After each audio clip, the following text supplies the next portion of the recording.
आज के श्लोक की व्याख्या चारुवदना माता जी करेंगे। हरे कृष्ण माता जी। हरे कृष्णा माता जी, आप सभी भक्तों को मेरा प्रणाम। हरे कृष्णा धन्यवाद। हरे कृष्णा, सभी भक्तों को मेरा प्रणाम। वाञ्छा कल्पतरुभ्यश्च कृपा सिन्धुभ्य एव च पतितानां पावनेभ्यो वैष्णवेभ्यो नमो नमः। ओम नमो भगवते वासुदेवाय। ओम नमो भगवते वासुदेवाय। ओम नमो भगवते वासुदेवाय। आज हम महान ग्रंथ श्रीमद् भागवतम के प्रथम स्कंद के 17वें अध्याय का 24वां श्लोक पर चर्चा करेंगे। तो आज का ये श्लोक बहुत ही महत्वपूर्ण है, जो हमें मानव समाज की आध्यात्मिक और नैतिक स्थिति का विश्लेषण करवाता है। तो श्लोक है, तपः शौचम दया सत्य इति पादः कृते कृतः अधर्मांशेस्त्रयो भग्नाः स्मय संगमदेस्तवः। तो हम पहले तो उसके शब्दार्थ देख लेते हैं। तपह यानी कि तपस्या, शौचम यानी कि पवित्रता, दया यानी दया, सत्यम यानी सत्यता, इति यानी इस प्रकार, पादाह यानी पैर, कृते यानी सत्य, सत्य युग में, कृताः यानी स्थापित, अधर्म यानी अधर्म, अंशे यानी अंशों के द्वारा, त्रयः यानी तीनों को मिलाकर, भग्ना यानी टूटे हुए, स्मय यानी अहंकार, संग यानी अत्याधिक स्त्री संग, मदेह यानी नशे से, तव यानी तुम्हारा।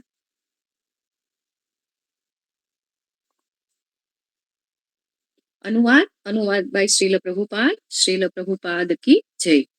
सतयुग में तुम्हारे चारों पैर तपस्या, पवित्रता, दया तथा सच्चाई के 4 नियमों द्वारा स्थापित थे, किंतु ऐसा प्रतीत होता है कि अहंकार, कामवासना तथा नशे के रूप में सर्वत्र व्याप्त अधर्म के कारण तुम्हारे 3 पैर टूट चुके हैं।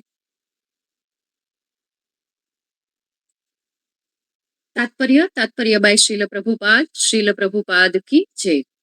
भ्रामक शक्ति या भौतिक प्रकृति जीव पर उस अनुपात में अपना प्रभाव दिखाती है जिस अनुपात में जीव माया के भ्रामक आकर्षक का शिकार होता है।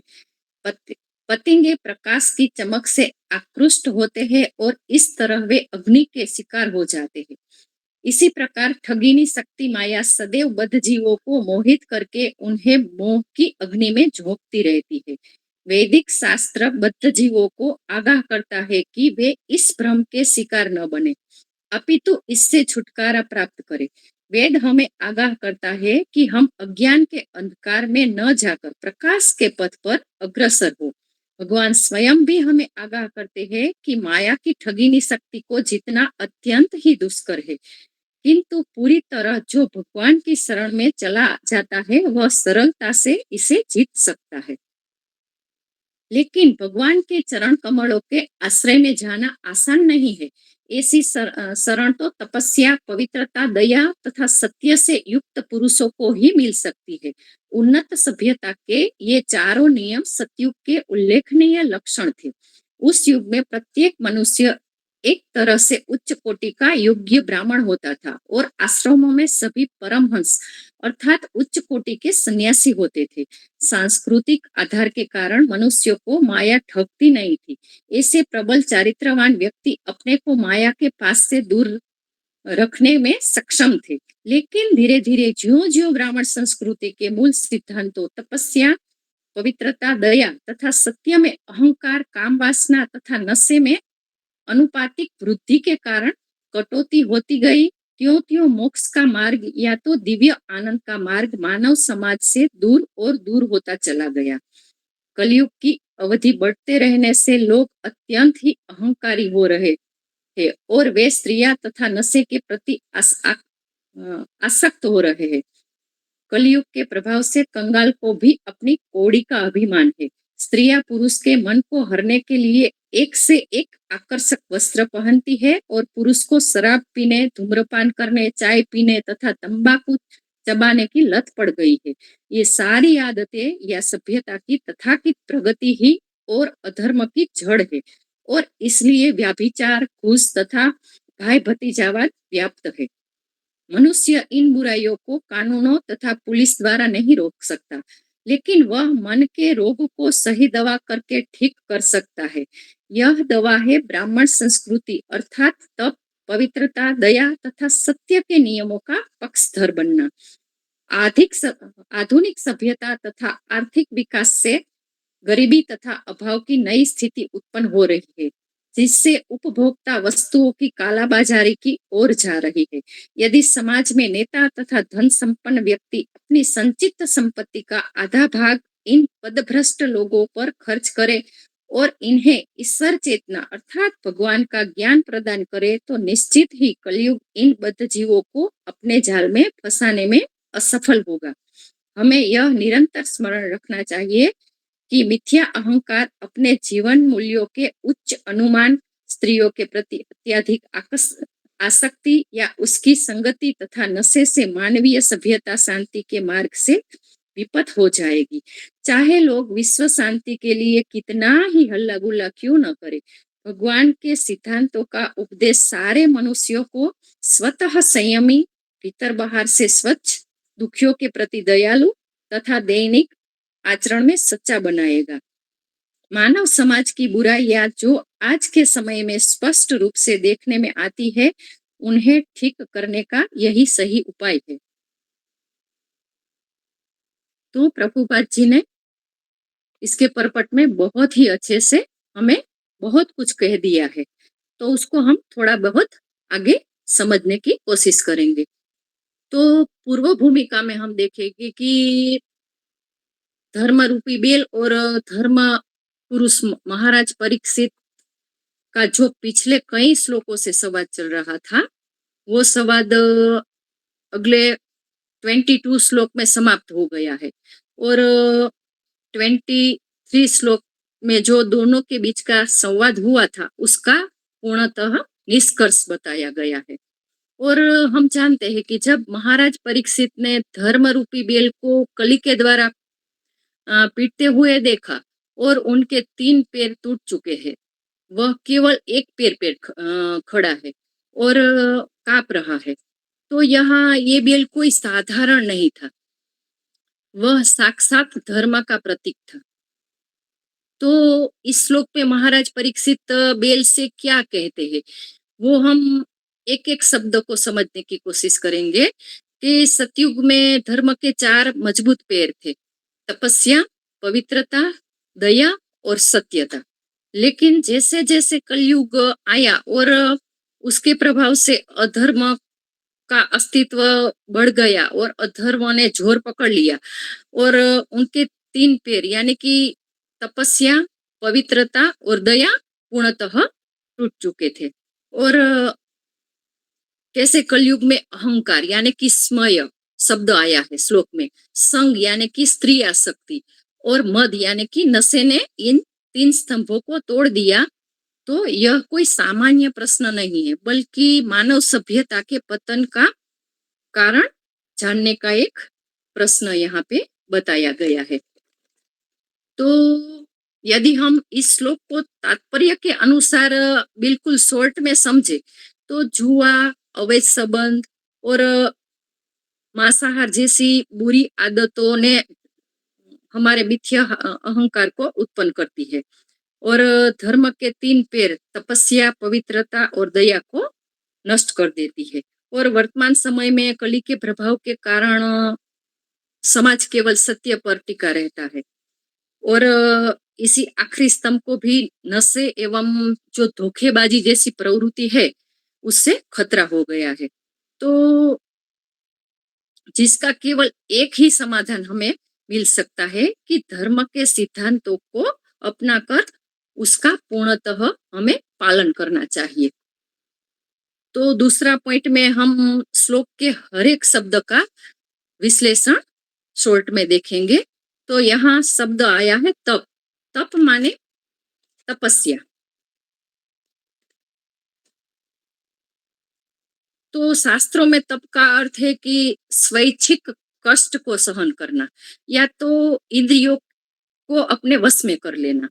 तो यहाँ केवल शारीरिक कष्ट की बात नहीं बताई गई है, यहाँ मन और वाणी का संयम भी बताया गया है।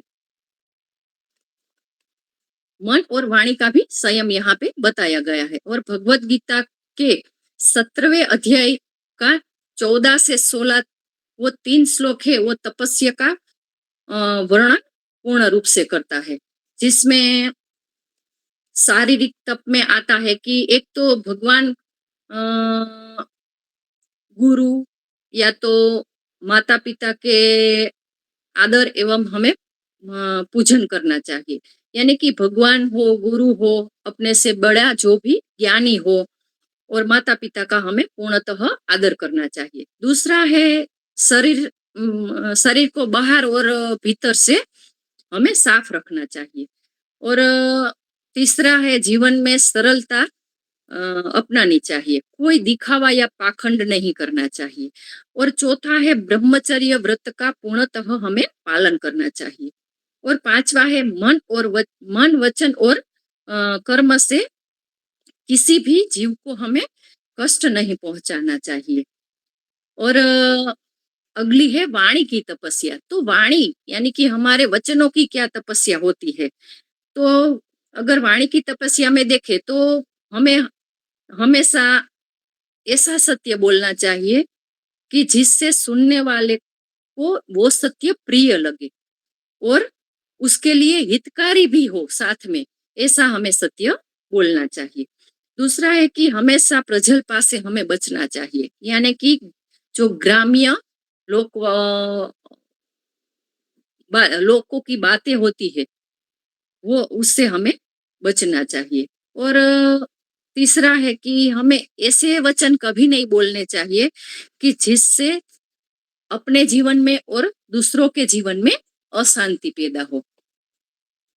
और मानसिक तप की बात अगर हम करें तो दूसरों के प्रति हमेशा दया और करुणा का भाव रखना चाहिए। और हर परिस्थिति में मन को हमें शांत ही रखना चाहिए। भौतिक इच्छा पर हमें पूर्णतः नियंत्रण रखने का प्रयत्न करना चाहिए और अपने मन को कृष्ण भावनामृत में स्थिर करना चाहिए। तो श्रील प्रभुपाद जी के अनुसार 3 प्रकार के तप बताए गए हैं। पहला है सात्विक, जिसमें केवल भगवान को प्रसन्न करने की भावना ही होनी चाहिए, बिना किसी फल की अपेक्षा रखे। दूसरा है सात्विक, जिसे हम अपने मान, पद, प्रतिष्ठा, पैसा का दिखावा हमें नहीं करना चाहिए। और तीसरा है तामसिक, यानी कि अज्ञान रूपी जो हमारे विचार है उससे हमें खुद को दूर रखना चाहिए। और दूसरा वर्ड है पवित्रता, यानी कि शौचम। तो पवित्रता भी 2 प्रकार से होती है, एक तो बाह्य यानी कि हमारी शारीरिक सफाई, और दूसरी होती है आंतरिक यानी कि हमारे मन की पवित्रता जो होती है वो। तो बाह्य शौच के लिए स्नान करना, स्वच्छ वस्त्र पहनना, सात्विक और स्वच्छ आहार की जरूरत होती है, जबकि आंतरिक शौच के लिए भगवान का स्मरण करना होता है, नाम जप और बुरे विचारों का त्याग जरूरी होता है। तो श्रील प्रभुपाद जी कहते हैं कि शौच का अर्थ है बाहर और भीतर दोनों से ही स्वच्छ होना, वो ही शौच का सच्चा अर्थ है। यानी बाहरी इंद्रियों को विषय वस्तु से हमें दूर रखना चाहिए और हमारी आंखों को गंदी चीजें देखने से दूर रखना चाहिए, जैसे कानों को बुरा सुनने से हमें दूर रखना चाहिए। तो घर के वातावरण को दोनों रूप से हमें साफ सुथरा रखना चाहिए, जैसे अच्छे से झाड़ू पोछा लगाकर हम साफ करते हैं, वैसे ही हमारे विचारों की शुद्धि से हम अपने जो विषय है, काम है, क्रोध, लोभ, मोह, मद, मात्सर्य, उसका भी नाश कर सकते हैं। और हमारी चेतना की पूर्णतः शुद्धि कर सकते हैं। और शब्द आया है दया। दया मानी करुणा, केवल मनुष्य के लिए ही नहीं बल्कि देखा जाए तो समस्त जीवों के प्रति हमें दया की भावना रखनी चाहिए। चाहे वो पशु हो, पक्षी हो, पेड़ पौधा हो, सबके प्रति हमें दयालु बनना जरूरी है। तो सतयुग में दया इतनी अधिक थी कि लोग दूसरे के दुखों को भी अपना दुख समझने लगते थे। और कलयुग में दया का स्थान अब तो क्रूरता ने ले लिया है। हम जानते हैं कि अब सब लोग शॉर्ट टेम्पर्ड है और बात बात पे गुस्सा करने लगते हैं। तो अगर शारीरिक स्तर पे दया में हमें क्या करना चाहिए, तो जरूरियतमंद को, जिसको जरूरत है, ऐसे लोगों को खाना देना चाहिए, इलाज की जिसको जरूरत है उसे मदद करना चाहिए। चाहे अस्थायी रूप से क्यों ना हो ये दया, फिर भी हमें इसकी कोशिश करनी चाहिए। और मानसिक दया में किसी भी जीव के प्रति हमें कभी भी क्रूरता का भाव नहीं रखना चाहिए, राग और द्वेष का भाव नहीं रखना चाहिए, किसी के प्रति हमें ईर्ष्या भाव नहीं रखना चाहिए। तो हमारा जीवन थोड़ी उच्च श्रेणी में आ सकता है। अगर वाणी के भाव से देखें तो जब हम अपने जीभ पर कंट्रोल कर लेते हैं तब अपने आप दया भाव उत्पन्न हो जाता है और हम समझने लगते हैं कि हम सब जीव भगवान के ही अंश है। और चौथा शब्द आया है सत्यता। तो वस्तु या परिस्थिति के अनुसार बोलना और उसका आचरण करना। और सतयुग का नाम ही सत्य शब्द से पड़ा हुआ है, तो वहां कोई भी झूठ नहीं चल सकता। हम जानते हैं केवल और केवल सत्य वचन और सतमार्ग ही उसका एक रास्ता है। एक शब्द आया है कृत्य है। कृत्य है यानी कि कृत का अर्थ ही सतयुग होता है। तो जहां धर्म पूर्ण रूप से विद्यमान था वहां मनुष्य स्वभाव से ही धार्मिक थे। और शास्त्र भी कहते हैं कि सतयुग में सभी मनुष्य परमहंस यानी कि सर्वोच्च सन्यासी के समान थे। वहां कोई भी पीड़ा और भय नहीं था। वहां अशांति की तो जगह ही नहीं थी। तो सतयुग ऐसा था। और हम जानते हैं कि चारों युग का अंतर कितना बड़ा है। तो सतयुग सबसे लंबा युग था, फिर भी वहां पूर्णतः शांति थी। और एक शब्द आता है इति पादाहा, यानी ये सब पैर। तो यहाँ पादाहा शब्द का अर्थ है कि आधार या कोई मजबूत स्तंभ। तो जैसे चार पैरों वाली कोई मेज है, मेज पर सारा भार टिका रहता है क्योंकि उसके चार पैर मजबूत होते हैं। तो मेज चाहे कितना भी भार हो वो सहन कर लेती है। वैसे ही मानव समाज की शांति की नींव इन चार स्तंभों यानी कि तप, पवित्रता, दया और सत्य पर टिकी हुई है। तो हमारे जीवन में जब हम जानते हैं कि ये चार स्तंभ है वो टूट जाते हैं तो हमारी अधोगति निश्चित ही होती है। इसलिए हमें ये चार स्तंभ है उसका सम्मान करना चाहिए। और एक शब्द आया है अधर्मांश, यानी कि धर्म के अंशों से। तो यहाँ हम समझ सकते हैं कि कली जब हमला कर रहा है तो वह अधर्म के छोटे छोटे अंशों यानी कि हमारी जो छोटी छोटी बुरी आदतें है वो बाद में बड़ी बन जाती है, उसके रूप में वो हमारे जीवन में प्रवेश करता है। और ये तीन अंश है। शब्द आया है स्मय, दूसरा है संग और तीसरा है मद। और ये तीन धर्म के तीन पैरों को तोड़ने का मुख्य तोड़ने वाले हैं, उसका कारण है। और एक शब्द आया है त्रयः। त्रयः भगना, यानी तीन पैर टूट चुके हैं। तो भगना माने नष्ट हो जाना। अगर व्यवहारिक अर्थ उसका देखे तो हमारे 6 गोस्वामियों में से एक जो जीव गोस्वामी जी है उसने बहुत ही अच्छा बताया है कि पैर टूटने का मतलब हमारी आध्यात्मिक इच्छा शक्ति का टूट जाना होता है और तब मनुष्य चाहे तो भी सही रास्ते पे नहीं चल सकता है। तो ये बहुत बड़ी बात है। और स्मयः शब्द आया है, स्मय यानी कि मिथ्या अहंकार, जिसे हम घमंड के रूप में जानते हैं। तो खुद को आत्मा के बजाय जब हम भौतिक शरीर समझने लगते हैं और सोचने लगते हैं कि इस संसार का भोग करने वाला स्वामी मैं ही हूँ, और आधुनिक समय में जिसके पास थोड़ा बहुत भी अगर ज्ञान है या थोड़ा बहुत धन है तो वो घमंड करने लगता है। पर श्रील प्रभुपाद जी हमें कहते हैं कि जिसके पास कुछ भी नहीं है वो पूर्णतः दरिद्र है, उसको भी आजकल अपनी दरिद्रता पर घमंड होने लगा है। तो घमंड हमें हमेशा नीचे की ओर ही ले जाता है। और शब्द आया है संग। तो सही में इस श्लोक के हर एक शब्द बहुत ही मीनिंगपूर्ण है। और अगर एक एक शब्द का मीनिंग देखे तो बहुत लंबा हो जाता है और इसके ऊपर अगर हम 7 दिन लगाए तो भी कम पड़ने लगते हैं। यहाँ तो हम शॉर्ट में देखते हैं। तो संग शब्द आया है, तो संग में यही बताया गया है कि स्त्री संग या तो अत्यधिक आसक्ति। तो यहाँ संग का अर्थ स्त्रियों के साथ अत्यधिक संबंध या तो स्त्री आसक्ति, वैसा हम बता सकते हैं। तो यह ब्रह्मचर्य और संयम का पूर्णतः नाश कर देता है।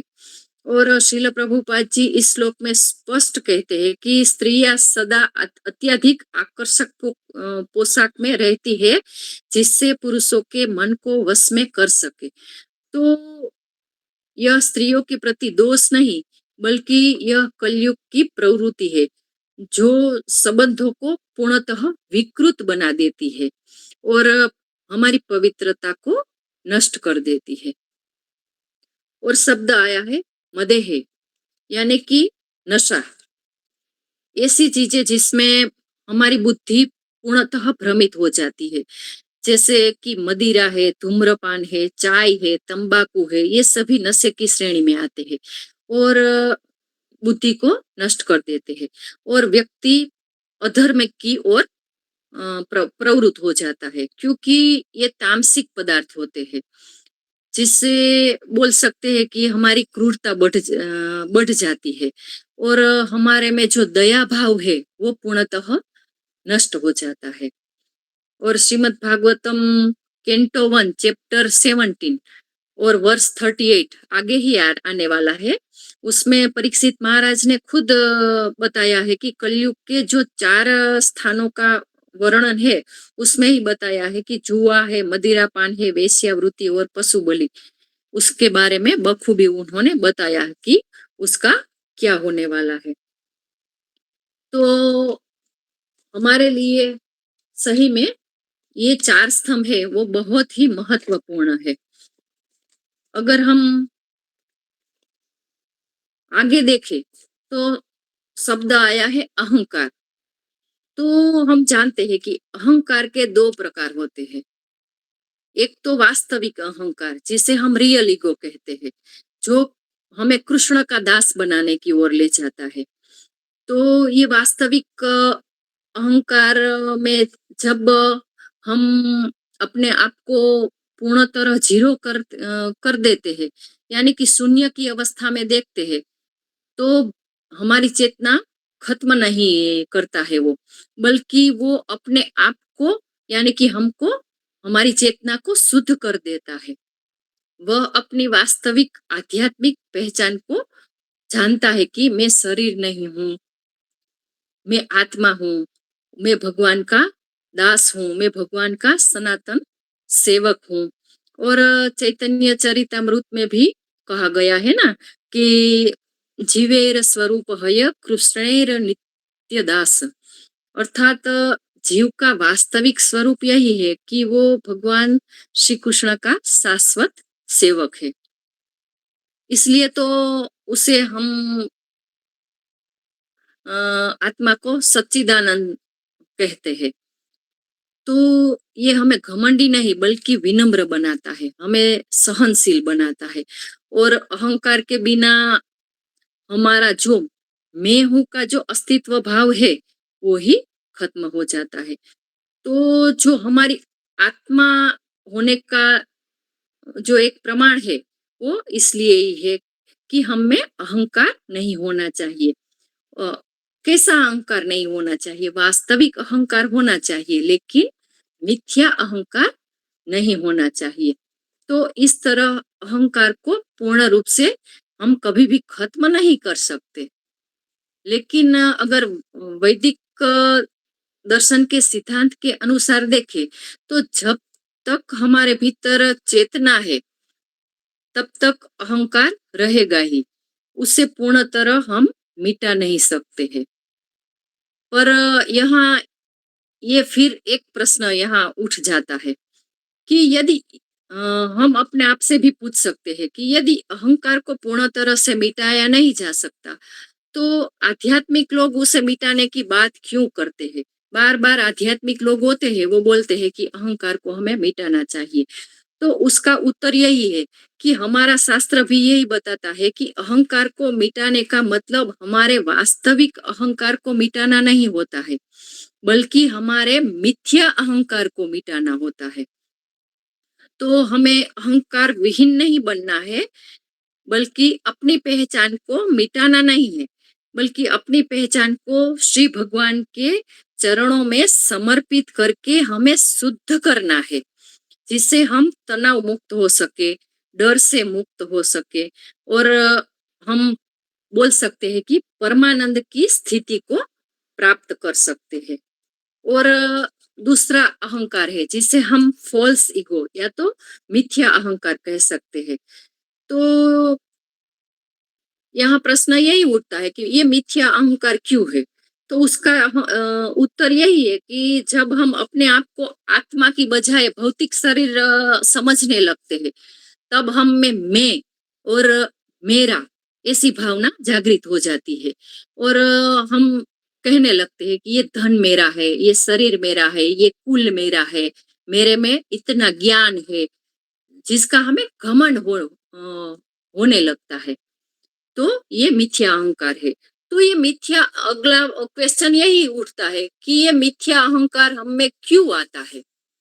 तो मिथ्या अहंकार हम में इसलिए आता है कि जब हम भगवान से अलग होकर मनुष्य जब भगवान से अलग हो जाता है और अपने आप को इस संसार का स्वामी या तो भोक्ता समझने लगता है और सभी भोगने की इच्छा रखता है, तब ये सोचता है कि मैं ही इसका स्वामी हूँ, ये सब मेरा है और तब हमारी विनम्रता है वो पूर्णतः नष्ट हो जाती है और हम सेवक की बजाय अपने आप को स्वामी मान बैठते हैं और हम भ्रम में जीने लगते हैं।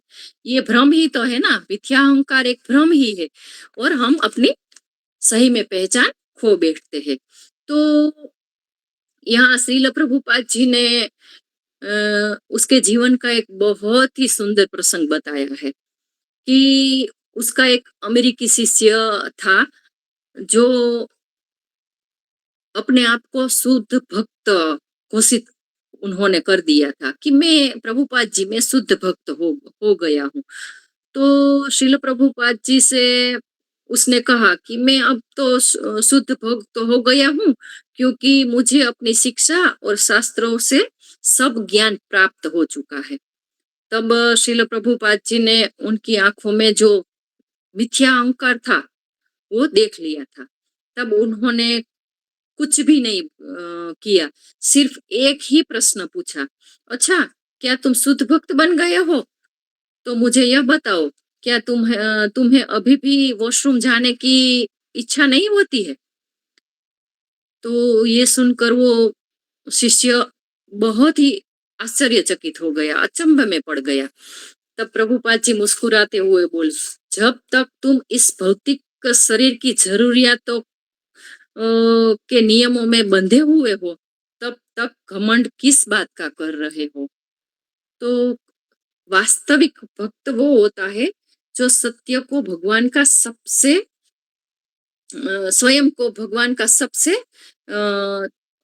छोटे से भी छोटा विनम्र सेवक समझता है।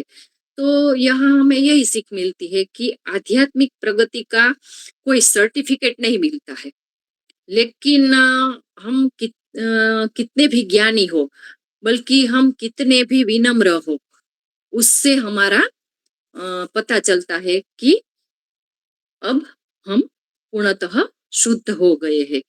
तो हमारी शुद्धता का प्रमाण विनम्रता है। प्रभुपाद जी भी यही बताते हैं।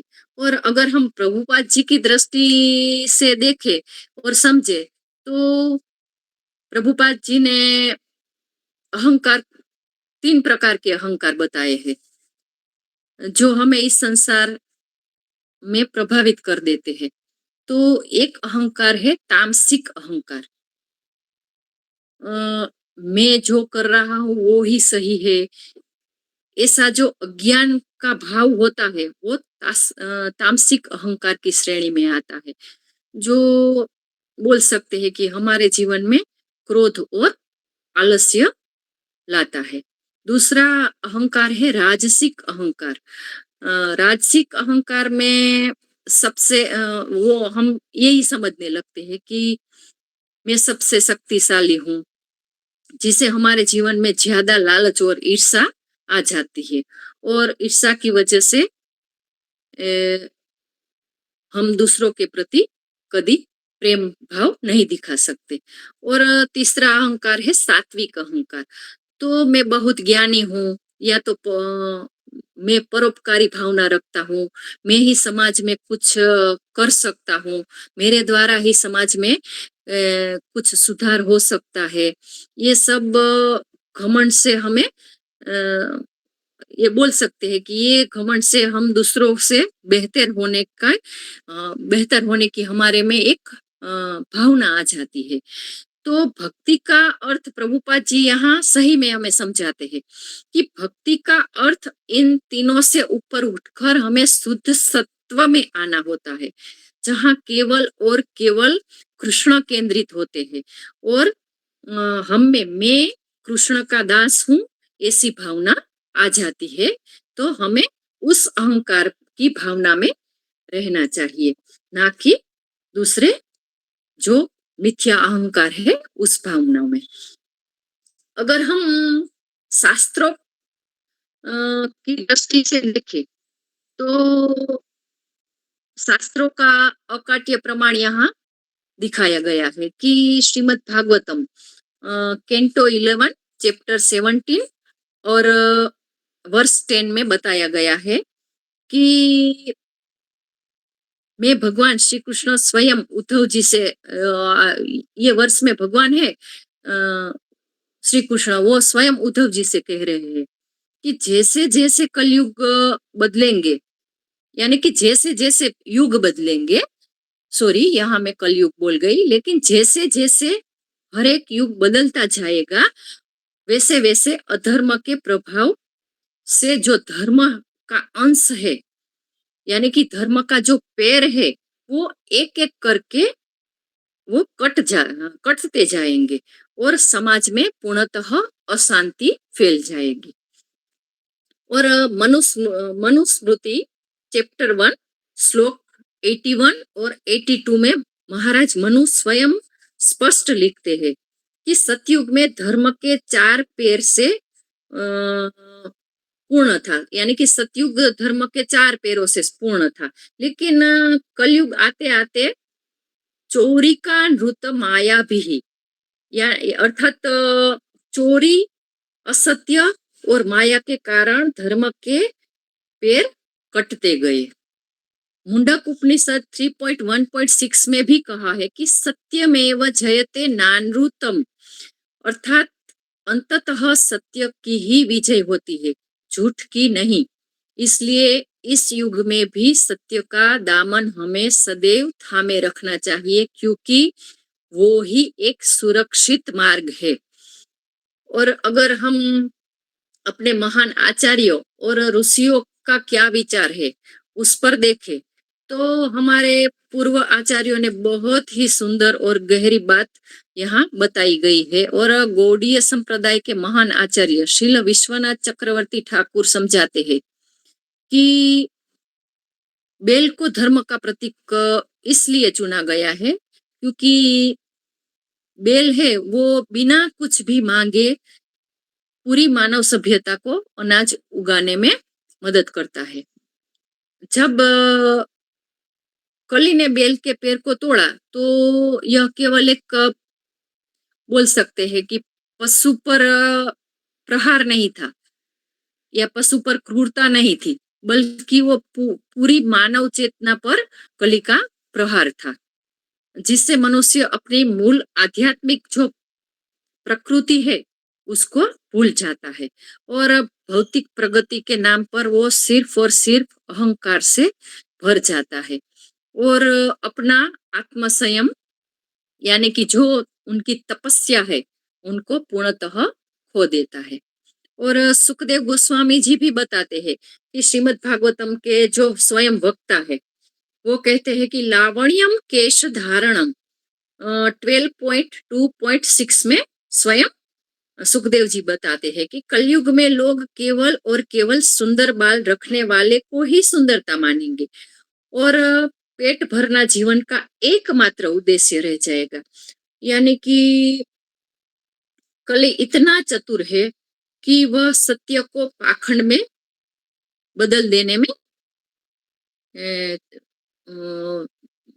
बोल सकते हैं कि इतना चतुर है, वो बदल देगा सत्य को पाखंड में। और वहां लोग सच केवल अपने स्वार्थ के लिए ही बोलेंगे और जब सत्य का इस्तेमाल किसी को धोखा देने में किया जाए तो समझो कि कली ने अधर्म का जो आखिरी पैर है उसको यानी कि सत्य को भी तोड़ दिया है। अगर वेद व्यास जी की दृष्टि से देखे तो व्यास जी ने महाभारत के वन पर्व में कलयुग के ऋषियों के बारे में बहुत ही गहरी बात बताई है। वेदाहा विक्रायिणो भूत्वा अर्थात शास्त्रों और ज्ञान को बेचा जाएगा, ये बहुत ही महत्वपूर्ण है और आज हम इसका प्रभाव बखूबी देख रहे हैं कि आज धर्म और ज्ञान का पूर्णतः व्यापार होने लगा है। समाज से दया पूर्ण तरह गायब हो गई है, केवल और केवल आर्थिक लाभ के लिए ही सब लोग प्रयत्न कर रहे हैं, चाहे कितना भी बड़ा धर्मशास्त्री क्यों ना हो, वो पैसे लेकर सभी जगह पर अपने धर्म का फैलावा कर रहा है। और श्रील भक्ति सिद्धांत सरस्वती ठाकुर जो स्वयं प्रभुपाद जी के गुरु है, उन्होंने आधुनिक मानवतावाद और धर्म निरपेक्षता पर कटाक्ष करते हुए कहा था कि ईश्वर को केंद्र में रखे बिना आप कभी भी दया या सत्य की रक्षा नहीं कर सकते। यदि आप भगवान श्री कृष्ण को भूलकर केवल समाज सेवा करना चाहते हैं तो वह सेवा अंततः मिथ्या अहंकार यानी कि फॉल्स ईगो और पाखंड में ही बदल जाएगी। तो सभी आचार्यों का अंतिम निष्कर्ष तो एक ही है कि कलयुग एक भयंकर महासागर है जिसमें सिर्फ दोष ही दोष है, लेकिन इस महासागर में बहुत ही बड़ा अमृत छिपा है जिसका वर्णन श्रीमद् भागवतम कैंटो 12 चैप्टर 3 और वर्ष 51 में बताया है। और उसका अर्थ है कि हे राजन, कलयुग दोषों का भंडार है, लेकिन इसमें एक महान गुण छिपा हुआ है। केवल भगवान श्री कृष्ण के पवित्र नामों का कीर्तन यानी कि हरे कृष्ण महामंत्र करने से वो सदैव बच सकता है और हमारी परम गति यानी कि हम गोलोक धाम की प्राप्ति कर सकते हैं। अगर हम व्यवहारिक जीवन में हमें अपने घर को कली प्रूफ कैसे बनाना चाहिए तो ये पॉइंट समझे तो यहाँ श्रील प्रभुपाद जी ने हमें भागवतम का इस प्रसंग के आधार पर बहुत ही व्यवहारिक समाधान दिए हैं। तो एक तो है हमारे जीवन को कृष्ण केंद्रित हमें बनाना चाहिए, सभी कार्यों में हमें कृष्ण को केंद्र में रखना चाहिए। जैसे अगर हमारे जीवन में कुछ कुछ अच्छा होता है, तो हमारी भावना ये होनी चाहिए कि भगवान की बड़ी कृपा है जो मुझे आज ये खुशी या सुख प्राप्त हुआ है। अगर हमारे जीवन में कोई दुख या बुरा होए, तो हमारी भावना ये होनी चाहिए कि क्या पता भगवान मुझे कोई इस परिस्थिति देकर कुछ सीख देना चाहते हो, जिससे मैं कुछ सीख पाऊँ और अपने आगे के जीवन को कुछ ठोस बना सकूँ।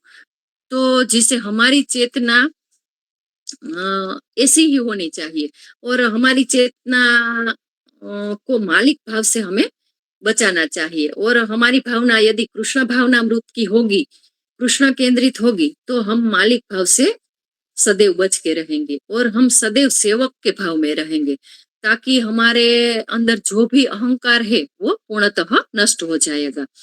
और दूसरा पॉइंट यही है कि हमें केवल और केवल कृष्ण प्रसादम ही ग्रहण करना चाहिए।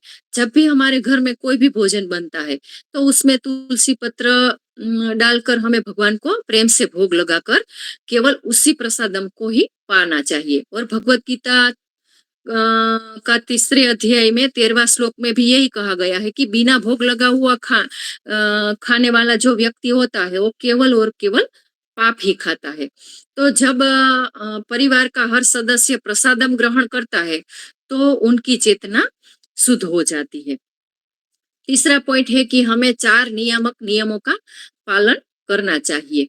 तो उसका मतलब यही होता है कि अपने घर में हमें कली के जो 4 प्रवेश द्वार है, उसको सीधा ही बंद कर देना चाहिए।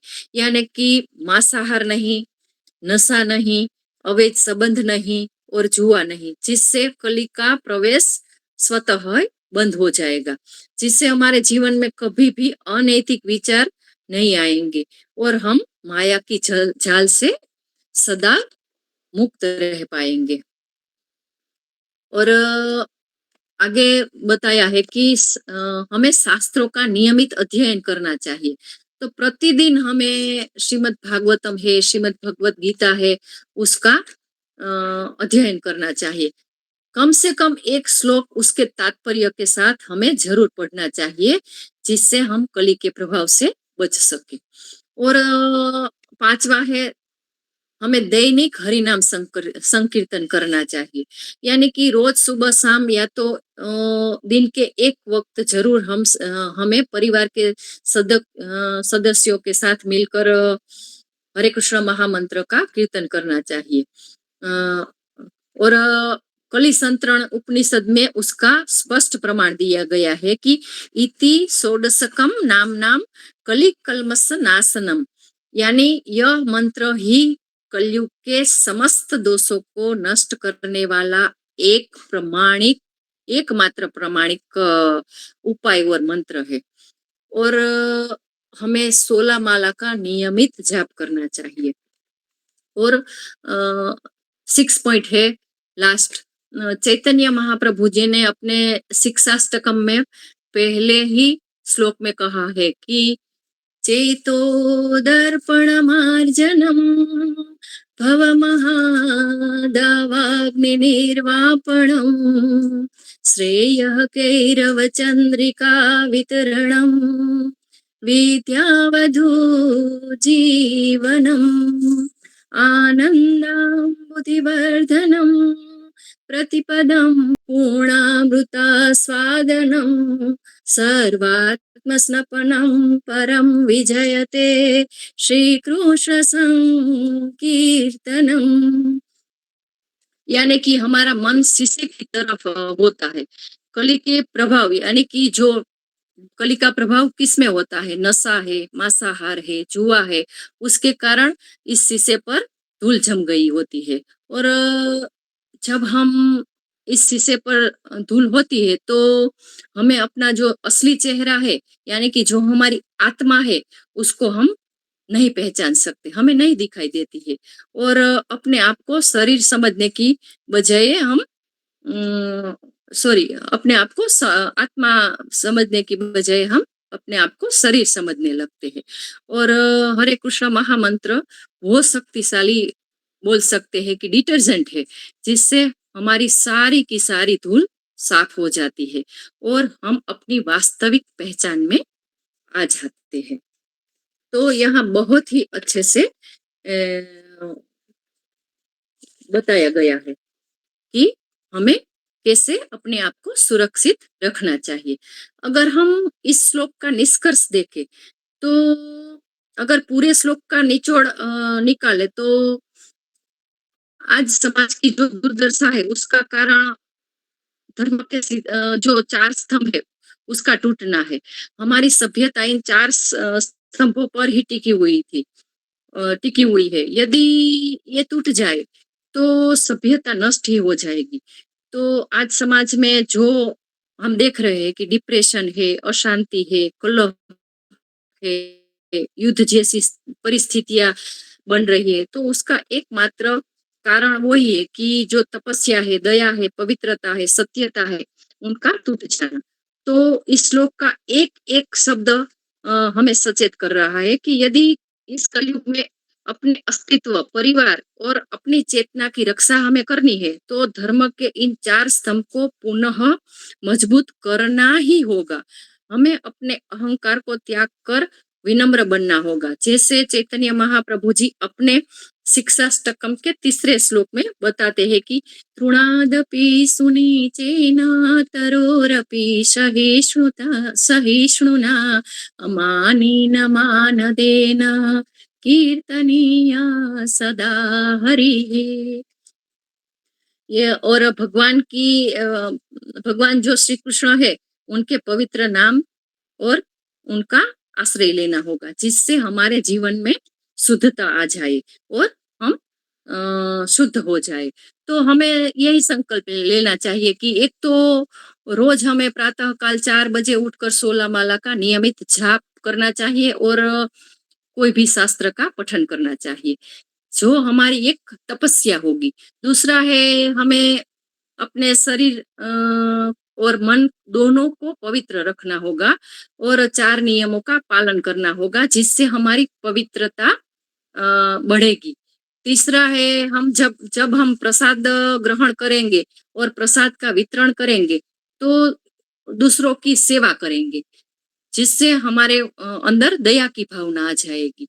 और चौथा है, जब हम सदा सत्य बोलेंगे और उसके अनुसार ही आचरण करेंगे और हम अपने जो 3 शत्रु है, अहंकार, आसक्ति और नशा, उसका त्याग कर देंगे, जिससे हम धर्म के 4 पैरों की पुनः स्थापना कर सकते हैं।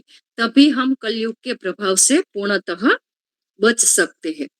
और कलयुग भले ही दोषों का एक महासागर हो, लेकिन जिसके घर अगर हरि नाम संकीर्तन और कृष्ण प्रसादम होता है, तो कलयुग उसके घर की चौखट पर कभी भी नहीं आता है, बल्कि उसके घर की चौखट पर शीश झुकाता है, ऐसा हम बोल सकते हैं। इसलिए हमें अपने घर और अपने जीवन को आध्यात्मिक सुरक्षा रूपी कवच से सुरक्षित रख देना चाहिए। और लास्ट में श्रील प्रभुपाद जी हमें यही सावधान करते हैं कि धर्म केवल कर्म कांड नहीं है, बल्कि मानव समाज के लिए एक आध्यात्मिक विज्ञान है।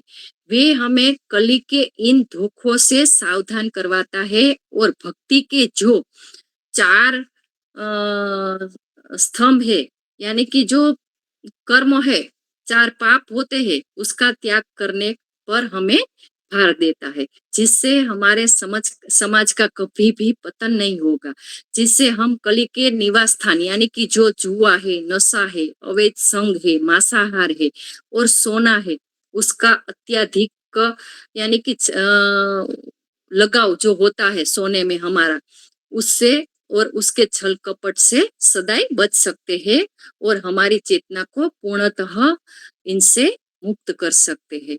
तो यहाँ पे मैं अपनी वाणी को विराम देना चाहूंगी। जो भी क्षति त्रुटि होगी वो मेरी अपनी होगी और इस श्लोक की जो भी सुकृति होगी वो मेरे गुरु महाराज की होगी। वाञ्छा कल्पतरुभ्यश्च कृपा सिन्धुभ्य एव च पतितानां पावनेभ्यो वैष्णवेभ्यो नमो नमः। हरे कृष्णा कृष्ण कृष्ण हरे हरे, हरे राम राम राम हरे हरे। हरे कृष्ण माताजी, दंडवत प्रणाम।